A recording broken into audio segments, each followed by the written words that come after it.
Welcome to the Spotlight Series and welcome to the Coesit Inn. Stop by, come see us on a Tuesday night and see everything that we do here to make this video live for you. Such as tonight with Mike Rodrigues from Showcasing in Gallery Z, a local artist. Welcome to the Spotlight Series. Thank you, Scott. Thank you for having me, and also Dina as well from Rhode and Wave. Sure. So tell us a little background of yourself. How did Mike get here? Well, Mike got here in a kind of a strange, creative way. Sure. I've always been that artistic, kid in art class and so on in school, and that ADHD kind of. They didn't know really what you had. They thought you were a slow learner type of thing, but that was like in the '70s, and they really didn't know what was going on with me. But I always creativity and art and so on was really what kind of grounded me. Back in the later part of the '70s, I fell into BMX racing, bicycle motocross, and I started making number plates for competition that affixed to the handlebars, and the company's called Crit Plate, C-R-I-T Plate. And by 1980, I was already in business. Going into high school, Our Lady of Providence High School, I was all done with school. They still couldn't figure out the ADHD thing, and I had no more interest in what was going on there, and I was already light years of what I wanted to do with myself. And so I left school and started my BMX company. And today it's 42 years old. Made in Rhode Island, USA components and so on. But I've been designing and creating for 42 years for entities in over 28 countries, including Olympic trials and so on. So I have an extensive graphic design, originally self-taught as a paste-up artist. I went back to school, to Rhode Island School Design's computer graphics program in the mid-'90s and learned computer graphics. And I've been a commercial designer ever since. And that's back when it was in its infancy. That's when you were really learning and teaching yourself. I was actually helping one of my professors who was doing the coding for the Projo.com first website. So that's manana. That's back in the day. So it was great, and going to RISD, regardless if it was a continuing ed or whatever. I found my tribe, being on campus and so on, and I've been in that environment ever since. And fast forward, I ended up I was married for 26 years. I have 3 wonderful boys, and I ended up getting divorced back in beginning of 2016, and a very bad relationship towards the end. My boys and I are all survivors of domestic violence, prescription drug abuse, and so on and all that. And I'm proud to say we're all doing fantastic. We did a life flip, and with a lot of help of our tribe and our community and our friends and family, and we're all doing great. But that also led me to having a solo show of all my action sports artwork back in 2017 at the Sprout Gallery in Providence. And in doing so, it was so successful. It was a very humbling situation where I had gallery goers from 5 states. A lot of them were from BMX racing and action sports, and a lot of them brought memorabilia spanning 37 years of my company. It became a living history exhibit. It was the most grounding thing that I've experienced besides having my boys. And the gallery owner, Sherry Weinberger, was also the vice president for Gallery Night Providence. Every third Thursday, they put people on trolleys in the city of Providence and send them out to art galleries and so on. So they asked me to join their board to use my energy that I did for myself to help promote the arts in Providence. And in doing so, I noticed right off the bat that gallery goers would come off the trolley or the school bus, and they would come into the art galleries, and they would do the best Chevy Chase at the Grand Canyon, the bebop the head and drink the wine, eat the cheese and crackers, and leave, and not know really much about the art or buy artwork or know anything about it. So I started a philanthropy effort called Rhode Island Creative. I'm an advocate for the working artist in Rhode Island to help bring attention to those artists to the general public by making an art schedule, artsketch.com, and so on. And 5 years later, I just had another solo show at the Sprout Gallery with all my new abstract paintings. And that's what led me to my friend Burge, a gallery owner at Gallery Z, who asked me to be part of his new comfort art exhibition. And I fell into painting, which is a brand new medium for me. You know, again, 42 years of a creative, from graphic design, computerized embroidery, a lot of patchwork, and a lot of movies and so on.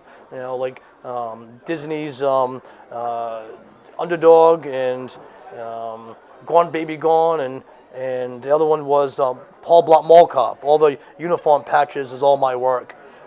So I've done a lot creativity-wise, and I have a great toolbox that I've learned and picked up along the way. So how do you bridge from doing something on a computer, which is more eye and pixel, to getting it from your head to your hand? So in 42 years, up to the time when I took a abstracts class at the Providence Art Club almost 3 winters ago, my teacher was a Providence artist, abstract artist, Evelyn Lupi, who was teaching at the art club a class, and she asked me to join her class. I've never painted on canvas before, so I brought the basic stuff to bring. The novice, go to Michael's and buy the roll-up tool, tools and junk and brushes, and brought some canvases. And I borrowed my teacher's paints that she had, so I didn't have any paints. And so my first painting, I was mimicking my instructor. So I brought some frog tape, and I'm taping off geometric shapes like her last exhibition and so on. And she comes by my easel and she stops me. She goes, "Whoa, wait a minute." She goes, I don't want you to emulate me just yet." She goes, "I would like you to see what comes out from within."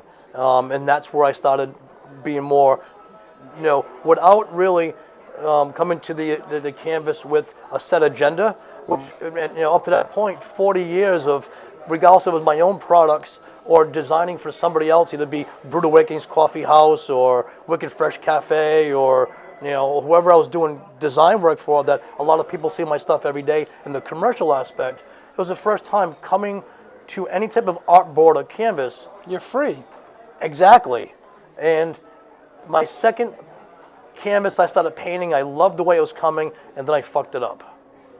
And you really can't fuck up abstract, but you have to change the direction and work around it.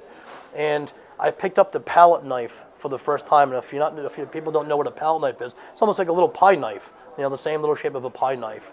And my instructor's paints that I was borrowing and using was a heavy-bodied acrylic paint, almost like toothpaste.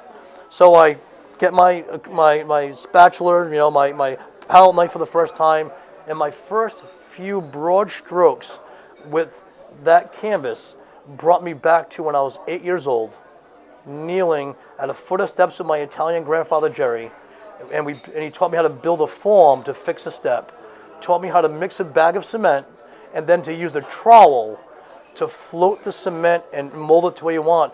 Brought me right back to that canvas. I've been painting ever since. Which is an art back then. It wasn't just ready, set, mix, no, and no, done. no. Yeah. No, it was, and that tactile feeling. I love rough canvases. This is one of my works behind me here, and I found that it has allowed me, for the first time in my life, regardless if I was always designing for somebody else with a set, parameter of it needs to have these colors, this font style, or this look, it has allowed me to show an inner voice that I haven't been able to show before. It allows me to show the energy and the ADHD, the confusion, the misalignment of things, or having trouble putting things together. It comes out in my work, and it's been so rewarding.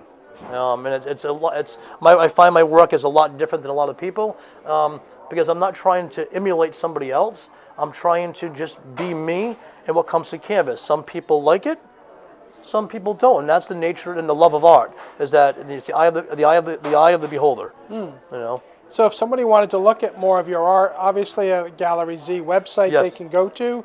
Do you have your own personal website for your artwork? Actually, I found, even with my action sports company, Cryptplate, that social media trumps any website that you have. So you can find me at Mike Rodrigues, Rodrigues, on Facebook, and Cryptplate, Critplate, on Facebook as well. And the reason why I mentioned Cryptplate, because if you go to all the photos and see all the design work, you'll see where all my abstract vision came from. A lot of my vision came from some of my graphic design work as well. Oh, nice. So you get to see the background that got you Yes. there. Correct. Are the children artists coming up, or budding artists? They're all doing great. My oldest one's 24. He graduated from the University of Rhode Island with his bachelor's of landscape architecture. He's actually WARWICK, Rhode Island's landscape designer. I have twin boys who are 20. One is in the Navy, and the other twin is right now in Fort Leonard Wood, Missouri, going through Rhode Island National Guard Army boot camp. He'll be an MP come February. Great. So everyone's doing great. So hopefully those two twins will never cross paths in the wrong way. No, they'll be totally opposites to what they'd be doing their jobs, but yeah. Good. Yeah. Well, I mean, it's been a pleasure having you here, hearing about your great background. We're big fans at the Rhode Island Wave of what you're doing. Thank you. And your work with Gallery Z. Yes. And Crypt Plate, and we couldn't be more proud of a local guy that's turned his life around and is extremely successful. I really appreciate that. I want to thank again you, Scott, and also Dina and Rhode Island Wave for hosting this and to do what you guys do as well. Thank you. Okay. Mike, I believe Bearish has something for you. Gallery Z hat. Another artist, Michael Rodrigues, who I'm very proud of because he is a champion of promoting the arts. Arts in Rhode Island and southern New England. He does a great job. Thank you, Michael. Thank you, Bruce. I'm honored and humbled to be part of what you're doing. And enjoy this hat. I'm not a hat guy, but I am today. Yeah. Looks Scott, thank good. you. Thank you so much. Yeah. Salute. Cheers. Yeah.